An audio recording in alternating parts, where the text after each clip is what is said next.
Hi friends, welcome to my channel.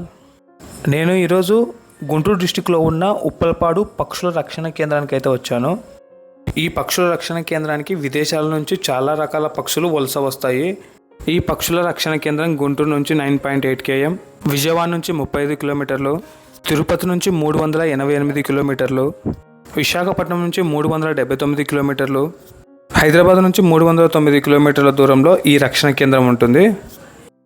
ఫ్లైట్లో రావాలనుకున్న వారు nearest airport Gannavaram airport, ట్రైన్లో రావాలనుకున్న వారు nearest railway station Guntur railway station. ఈ బర్డ్ శాంచురీ టైమింగ్స్ వచ్చేసి ఉదయం 9 గంటల నుంచి సాయంత్రం 5 గంటల వరకు ఓపెన్లో ఉంటుంది. బైక్ పార్కింగ్ చేస్తే ఇక్కడ 10 రూపాయలు, లేదంటే కారు కానీ మీ ఓన్ వెహికల్స్ పార్కింగ్ చేస్తే 20 రూపీస్ ఛార్జ్ చేస్తారు. ఈ బర్డ్ శాంచురీ ఎంట్రన్స్ టికెట్ వచ్చేసి పెద్దవారికి అయితే 20 రూపాయలు, చిన్నవారికి అయితే 10 రూపాయలు. మీతో పాటు కెమెరా తీసుకొని వస్తే 100 రూపాయలు చెల్లించవలసి ఉంటుంది. ఈ చెరువు మొత్తం విస్తీర్ణం వచ్చేసి 9 ఎకరాలు, 12,000కు పైగా పక్షులు ఉంటాయి. మీరు ఈ ప్రదేశానికి పిల్లలతో వచ్చినప్పుడు వారికి బోరు కొట్టకుండా మనం ఎంట్రన్స్ అవుతున్న లెఫ్ట్ సైడ్ అయితే వారికి చిల్డ్రన్స్ పార్క్ అయితే అవైలబుల్గా ఉంటుంది.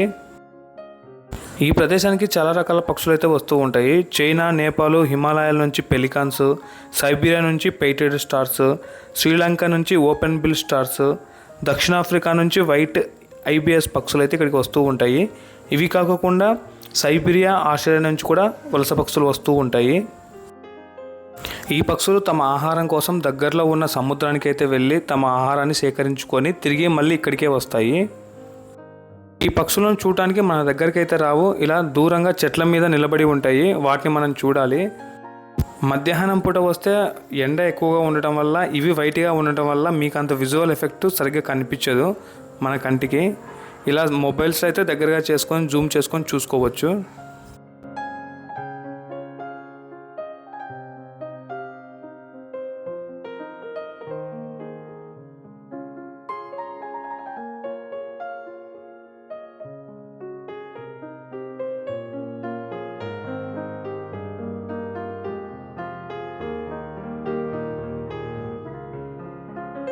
ఈ వీడియో మీకు నచ్చినట్లయితే ఒక లైక్ చేయండి.